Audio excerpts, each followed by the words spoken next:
Fabián Coito. Dirigir una selección nacional es muy importante, es muy fuerte, dijo el ex entrenador celeste tras asumir el mandato de la selección de Honduras. El desafío es grande, clasificar a los catrachos al Mundial Qatar 2022. Ya no serán chiquilines los que tendrá a cargo, pero intentará seguir la misma línea de trabajo que mantuvo en Uruguay en los últimos 12 años.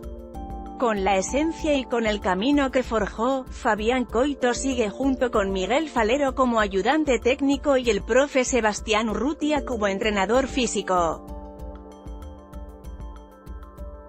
Antes de su viaje, habló con garra. Bien, entusiasmado con el desafío que viene. Estoy ya pagando un poco la sensación de dejar algo tan lindo, querido y de tanto tiempo. Lo había pensado, fue más que lo que había imaginado. Pero ya estoy pegando el cambio. La decisión venía desde hace tiempo, sabiendo que la selección iba a terminar.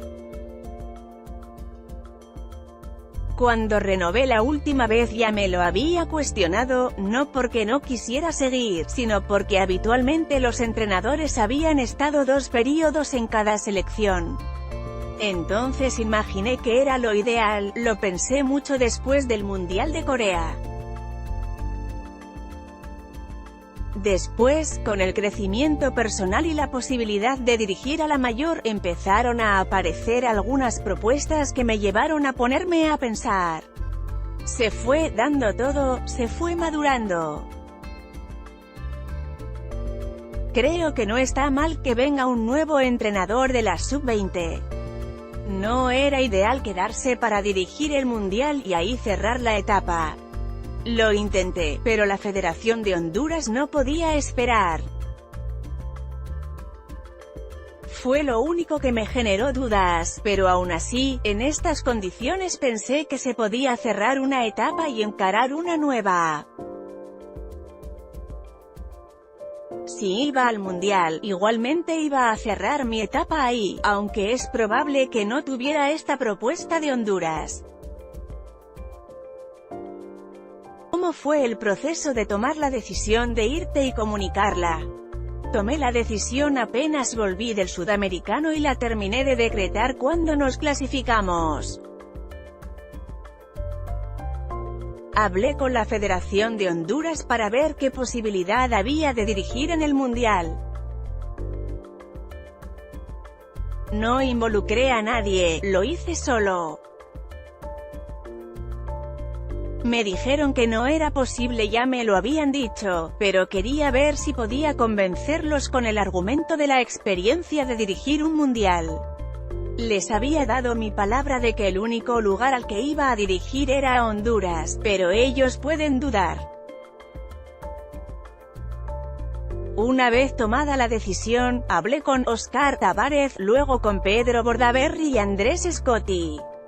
Por supuesto que antes lo había hecho con mi familia y mis compañeros de trabajo. ¿Cómo fue el encuentro con Tavares? Se estiró un poco porque nos costó coincidir, entonces es algo que sabes que está pero se estira. Fue difícil, porque lo conozco desde hace mucho y sé, más allá de que hay entrenadores mejores, de mi importancia en el trabajo de las selecciones nacionales. Le hice entender que para mí era un lindo desafío y una gran oportunidad que comparado con lo que me permitía imaginar en la selección uruguaya esto era tentador y que quizá no se repitiera. Ya había dejado otras opciones para no interrumpir el período de trabajo, y me pareció que era el momento de pensarlo. ¿Qué te hubiese gustado hacer con Uruguay? Ir creciendo, tener más participación en las selecciones juveniles. Yo he ido aprendiendo y me he ido cuestionando muchas cosas que hacemos, entonces me gustaba aportar cosas nuevas. Vincularte a la selección mayor era una de esas opciones que manejabas. Personalmente sí, pero no soy yo quien lo decide. Eso no es un tema de gustos, es un tema de necesidad de si podés ser útil o aportar, y es algo que define el maestro Tavares. ¿Fue una escuela pasar tantos años dirigiendo en el complejo celeste? Claro. Hoy soy otro entrenador que el que entró hace 12 años, que había comenzado en Central Español y trabajado en Peñarol. Me cambió, dirigí a todas las selecciones posibles y hubo resultados. En la sub-15 terminamos primeros en el sudamericano aunque lo perdimos por diferencia de goles. En la sub-17 fuimos vicecampeones sudamericanos y vicecampeones mundiales. En la sub-20 fuimos semifinalistas en un mundial y campeones sudamericanos. En los panamericanos fuimos campeones con la mayor, ganamos los 2 partidos. ¿Qué te aportó la esencia del proceso a vos y a tu forma de trabajar? Mucho, cosas que hoy me llevo y voy a utilizar. Después de juntarme con el maestro en el complejo nos volvimos a juntar y fui a su casa porque quería seguir conversando. Ahí hablamos y le dije que me llevaba cosas para poder copiar y trasladar al nuevo grupo. Hablamos de las cosas que son importantes. Todos soñamos con armar estrategias, tácticas y combinaciones ofensivas que se parezcan a lo que hacen los mejores equipos del mundo. Pero no hay que dejar de lado la formación del grupo, todo eso intangible, que a veces no se ve, como la adhesión, el compromiso, la solidaridad. Balance y perspectiva. ¿Qué balance haces de la última competencia? Como entrenador fue buenísimo, porque primero nos desafiamos a hacer cosas luego de ser campeones. Había que intentarlo nuevamente, y eso vale. Le buscamos la vuelta a un equipo durante el torneo, intenté no superponer mi presencia, que estaba bastante fuerte por el tiempo, por encima de los jugadores. Me propuse darles el espacio, apoyarlos y que el protagonismo fuera de ellos. Luego, como entrenador, busqué un modelo, un estilo, los cambios tácticos, la estrategia. Un jugador de la sub-20 estuvo en la mayor y jugó, fue mérito de él, pero también influyeron cosas que destacamos de la selección juvenil. ¿Cómo manejaste eso de tener a tantos jugadores del exterior y tener que amoldarlos? Algunos no se habían ido hacía mucho, pero se fueron sumando a medida que íbamos entrenando. No sé si se volverá a repetir eso de tener tantos jugadores de afuera, pero estuvo bueno porque varios se fueron mientras entrenaban con nosotros, por eso era positivo arrimarlos. ¿Por qué atrae jugar por Uruguay? Pasó ahora con Rodrigo Salazar, que podía ir a España, antes había ocurrido con Rodrigo Bentancur, a quien nombraban en Argentina, con Diego Poyet con Inglaterra o España, con Ramiro Guerra con España. Percibo que a nivel mundial hay una buena consideración de las selecciones juveniles uruguayas, obvio que de la mayor también. Creo que eso se ha ganado con mucho trabajo, con cambios de imagen. Creo que da prestigio jugar en la selección porque la gente del exterior confía en que si uno va a Uruguay no es por ningún interés en particular sino porque, en el acierto o en el error, son considerados importantes. Además, los muchachos juegan y la selección tiene éxito. Indudablemente, somos competitivos. Fíjate que con la sub-17 perdimos la final con el campeón, en el otro mundial nos eliminó Nigeria, el campeón, luego con la sub-20 perdimos por penales con Brasil y en el último perdimos en la semifinal, por penales. Me parece que eso para un futbolista es atractivo, sin perder el respeto por la persona, sin lograrlo a cualquier precio. Eso se va transmitiendo en cada generación y en el común de la gente. Eso seduce, porque si a un chiquilín lo convocan va a pensar que pasó algunos filtros que lo convertirán en un jugador de nivel. Creo que Uruguay tiene la gran ventaja de que sus futbolistas juegan en primera, y esa competencia te aporta cosas. Por ejemplo, me informé en Honduras y es muy difícil que una juvenil defina torneos porque la experiencia de los futbolistas es muy pobre en cuanto a su competencia. ¿Qué te pareció la designación de Gustavo Ferreira al frente del equipo? En 2010 reforzamos los cuerpos técnicos y cada categoría incorporó un cuerpo técnico completo. Ahí llamé a Gustavo, que lo conocía de Central Español, y ahí empezó la historia suya en la selección con el sudamericano sub-17 en Ecuador y luego el Mundial de México. La relación, su participación y su involucramiento ha sido tal cual me lo imaginaba. Hemos ido creciendo y aprendiendo cosas, es lógico que cambien el rol y la distribución de tareas, pero Gustavo conoce perfectamente todo.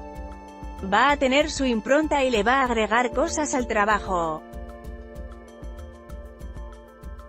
La decisión fue de Tavares y me pareció muy buena, estoy 100% de acuerdo en esa confianza que le transmitieron. Además, para los chiquilines el cambio no es tan grande. Creo que la selección gana un entrenador, también Carlos Nicola tendrá otro papel, y Diego Estavillo ascendió como preparador físico. Es lo ideal mantener todo. Además, lo tomo como un gran reconocimiento hacia mí porque él fue la persona que elegí y que trabajó conmigo. Se te viene una nueva etapa, ir a otro país, ser entrenador de la selección principal y por supuesto, mudarte allí. ¿Qué expectativas tenés? Lo hice como jugador pero no como entrenador. La expectativa es volver a un país que conozco, pero con las ganas de llevar un desafío nuevo. Eso me da ansiedad de que comience y de entrar en contacto con los futbolistas, que es lo que nos gusta a los entrenadores. De intentar generar cosas y transmitirlas. Quiero generar un vínculo lo más rápido posible, me parece que es importante, más allá de las ideas de fútbol y de la estrategia. Quiero generar algo que rápidamente nos permita imaginar que comenzó a rodar el equipo, y obvio que después lo futbolístico se apoya en conseguir resultados, vivir las experiencias, adaptarme a todo, algo que siempre digo que el futbolista y el entrenador deben tener. ¿Qué tipo de fútbol se juega en Honduras? ¿Qué sabes de lo que vas a tener en la selección? La pasión, el fútbol y los futbolistas los conozco porque jugué allí. Muchos ex compañeros están en el fútbol, en la política, y ya me han escrito que me esperan. El futbolista es más profesional que antes, hay jugadores en España, Portugal, México, Costa Rica, Escocia, Estados Unidos, y en Honduras hay futbolistas buenos que integran y participan en la selección. Va a ser lindo convivir con ellos y hacerles entender la importancia que tienen para el equipo y el grupo, y que vuelquen sus experiencias en beneficio del equipo. Hay mucha cosa para intentar motivarlos y generar cosas para que se sientan importantes. ¿Por qué crees que pensaron en vos para dirigir a la selección? Hay dos factores. Uno es el momento del fútbol uruguayo y las selecciones nacionales, pienso que se habrán interiorizado. Creo que el partido de la selección mayor con México reafirmó esa idea que se iba formando. El otro factor es que la Federación de Honduras no está en condiciones de contratar entrenadores de gran nombre, entonces seguramente tendrían un tope que les determinaba hacia dónde apuntar, en el que quizá yo calzaba muy bien. Las cosas son así, no me lo voy a cuestionar porque vinieron y tuvimos una relación bárbara de respeto hacia mi trabajo y respetamos el silencio. ¿Es el mayor desafío en tu carrera? Por supuesto. Cuando entré en la selección, hace 12 años, me pregunté si podría. Sin embargo, estuve todo ese tiempo y se generaron varias cosas. Hay que encarar las cosas con confianza, creyendo en lo que puedas lograr, tener una predisposición positiva de las cosas, ser transparente, honesto, noble, leal. ¿Cómo empieza tu nueva vida en Honduras? Luego de la presentación, me voy a instalar en el apartamento que tengo asignado y ya empezaremos a planificarlos. Microciclos, bajar a tierra los planes y hablar de la lista para el amistoso con Ecuador y sobre qué vamos a priorizar para esa fecha. El 1 de marzo debo presentar una lista con convocados del exterior que ya tenemos hecha. Miguel Falero conoce mucho del fútbol hondureño porque trabajó con Luis Fernando Suárez en el proceso que los llevó a Brasil 2014.